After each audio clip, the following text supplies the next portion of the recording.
And we really want to encourage him to make killer coffee. When I think about Proud Mary, I think about this very special cafe experience. Suddenly, like, all these creative juices flowing. I want to make this the best cup of coffee I possibly can. Deluxe, expressiveness, a loudness in coffee. She's sitting there and she has a sip. Well, we're here in front of the Austin Proud Mary, and I'm here with Nolan, and just wanted to sit down and have a fun conversation about Proud Mary. How did it start, and what's your journey been like? So how did you get into coffee? I mean, honestly, it's a cool story. I wanted to go to art school, actually, and create and paint and printmake. My sister was at art school. I put together this really cool folio. I went to submit it, and I'm like, oh, I can't quite do it. I realized if I was going to be successful at art as an artist, I would need to see the world first, travel, learn what it's like to earn $1. And I put two and two together and realized that hospitality was something that I could do anywhere in the world. And so maybe I could work in hospitality and travel the world and see something. I studied this intensive hospitality class. At the end of it, we had to do 2 weeks work experience. And I found this place called Cafe Roma in Christchurch in New Zealand. This is a place that was making like really good coffee in New Zealand back in 1997. I remember seeing the first Tampa come out. Anyway, I'm really good at washing dishes. I'm a valuable team member. One day the owner was like, hey, Nolan, would you like to make this coffee for the customer? And I'm like, whoa, hang on, for real? Like, I'm suddenly like all these creative juices flowing. I want to make this the best cup of coffee I possibly can. I pour everything I've got into this cup, make sure it's as beautiful as I can, send it out. And I'm kind of like watching, like peering around the corner, and I see this lady pick up her cup, and she's sitting there and she has a sip. Like shoulders roll back, eye back of the head, that it's kind of sigh from across the room. And it hit me with this like, just this really warm buzz kind of feeling. Like I did that, I made someone's day just that little bit better. And all I did was make this like really delicious cup of coffee, you know? And to this day, I still really get a lot of pleasure and enjoyment out of brewing people coffee in the least expected places that they might, you know, like the airport or off the side of the road, off the Rivian, you know, it's like, yeah, it's fun. It's been amazing to see the kind of reputation and progress of Proud Mary, at least in the States here. I mean, when I think about Proud Mary, I think about this very special cafe experience. When you go to your shop, there's table service. You can sit down, and the presentation of information of coffee is incredibly well done. It makes sense. It's not confusing. Oh, what is this coffee? What does this mean? How do I order? Oftentimes, you go to a coffee shop, it's like, how do I order a coffee? What does each of these things mean? And how did you guys come up with this presentation of information and creating this experience for your customers? It kind of evolved, honestly. Like, we've always had this desire to like share these special coffees, and I can remember writing them up on the chalkboard, and we would write up all these like amazing coffees. I would know lots about them, but then the staff would not get to hear all the story all the time or understand it as deeply. And if a customer asks, what should I order? It often just come back to, hey, Nolan, what should I get? And I'm like, this is a real shame that we've got these incredible coffees with these amazing stories. How can we help get the staff educated on some of them as well? And then in turn, excite the customers around it. We tried a bunch of stuff, man. At one point, we had an iPad thing happening, and it had the menu, but it was really simple format, and if you clicked on it, it would open up into a deeper story. So what has been interesting for me and for a lot of people who have been to these shops is just this coffee experience. For me, at least, it's such a unique presentation of information. And I mean, so if you ever go to a shop, you order a pour over, first of all, you can see the barista's brew pour over right at the front. Right. But it's also a presentation of coffee. You give the dry dose. You let people actually smell what the coffee is, and then you even give them a card. You give them information and present these coffees out there, and I think it's just such a unique experience. Yeah, no, I mean, all the little bits, like you're saying, all the little bits add up. And when we take care to share some of those bits and pieces, like the aromatics, I mean, I would say to a customer, and it's true, your nose knows. There's thousands of things that you can smell. You've only got 5 taste sensations. It's not like all like something that we just taste. The aromatics actually make it really, really special. And to smell the dry aroma on coffee gives you such a great insight into what's coming.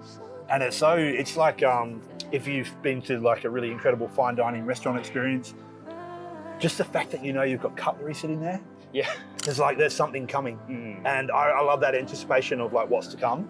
Yeah, I mean, let's take a look real quick at this.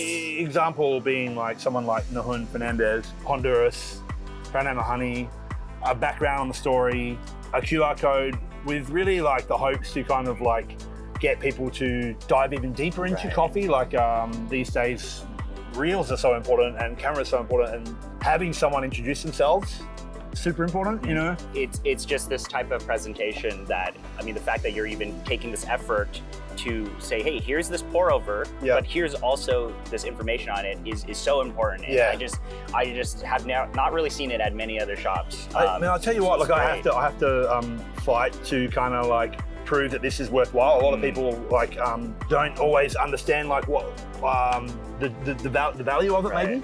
And when I, because it's a bit of paper, we can just go to QR codes, we've got digital, whatever, right? But I actually do like you to have something in your hands. And when we go to, I was just in Honduras, and I got to go visit Tinoco, the guy that won Cup of Excellence. Pacamara, took him a tin, took him the card.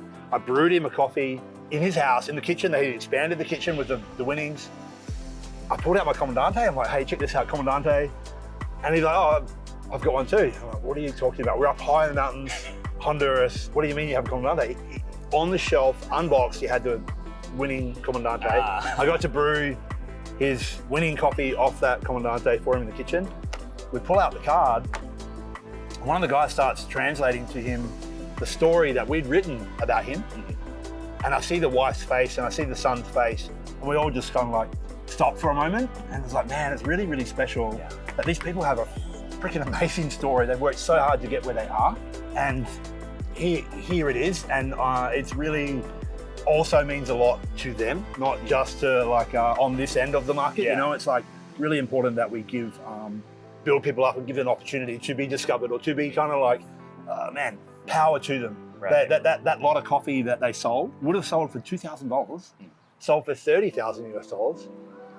Paid for the new kitchen, it paid for like a new drying beds. It kind of gives them way more opportunity to kind of continue and succeed, Now let's kind of shift gears and talk a little bit about your coffees. I think it's been very interesting to see that you categorize the styles of coffees, but also the levels of quality. You have regular bags of coffee, which are great, and then you have the deluxe lineup of coffee. I mean, how would you describe your style of coffee? It's, again, someone like Nolan, Honduras, has a range of coffees. And we really want to encourage him to make killer coffee. We want him to win competition. We want him to get amazing varietals. When he asks for more money, we need to find out a way to sell them for more money. You need to help me come up with something interesting and special. We started doing a natural process.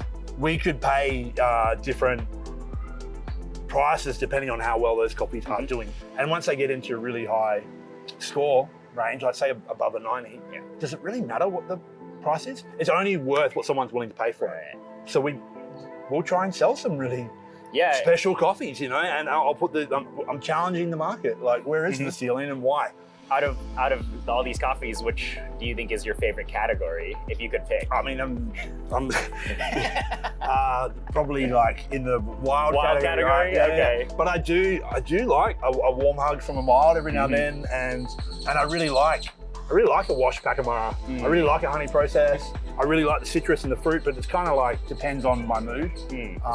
So I'll swing around, man. Yeah, sure. I mean, whenever I do think about Proud Mary coffees, I do think about expressiveness, like deluxe expressiveness and loudness in coffee. And I think it's just been really fun because at least like when people are sharing coffees of your coffee, in the enthusiast community, it's like people are talking about those wild coffees, people are talking about the deluxe coffees, and I'm just like blown away by the menu, the selection of coffees.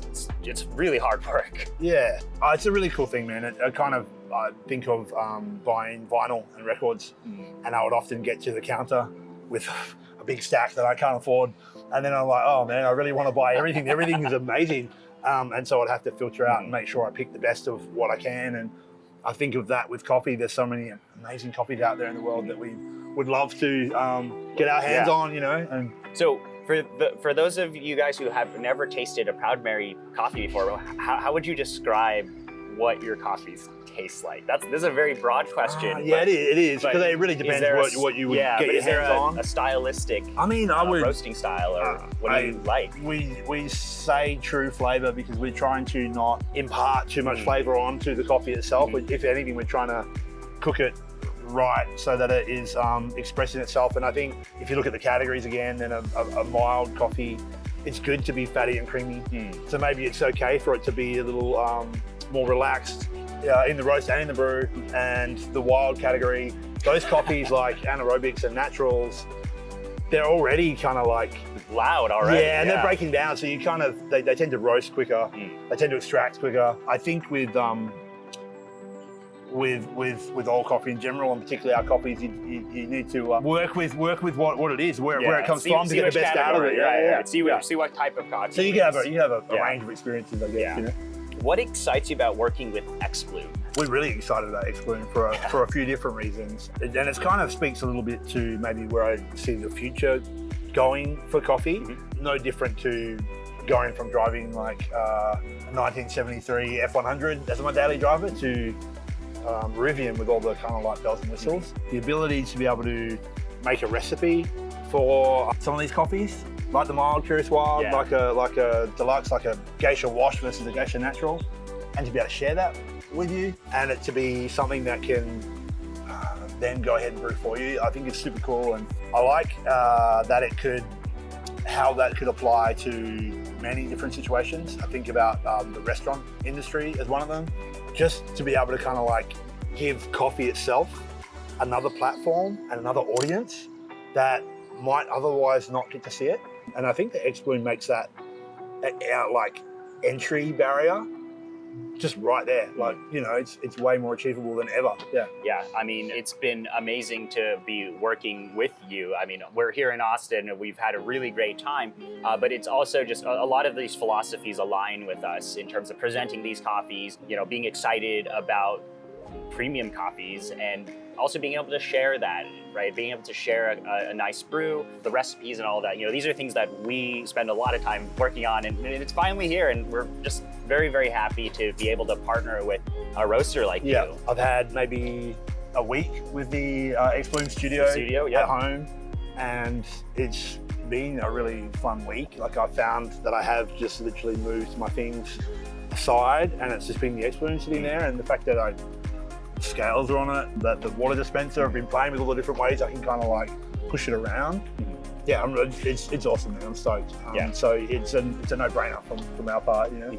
Yeah, and then anyone who's watching who picked up a studio and got the deluxe and curious coffee, you guys can watch this other video we shot on brewing and tasting each of them. But the recipes you got with that coffee was created by Nolan here, so he's able to share the brew with you guys, and I think that's just been such an amazing experience for our customers, but also for you to be able to just share your experience out there. If you think about that for a moment, it's really special because I do get to share my brew with you guys.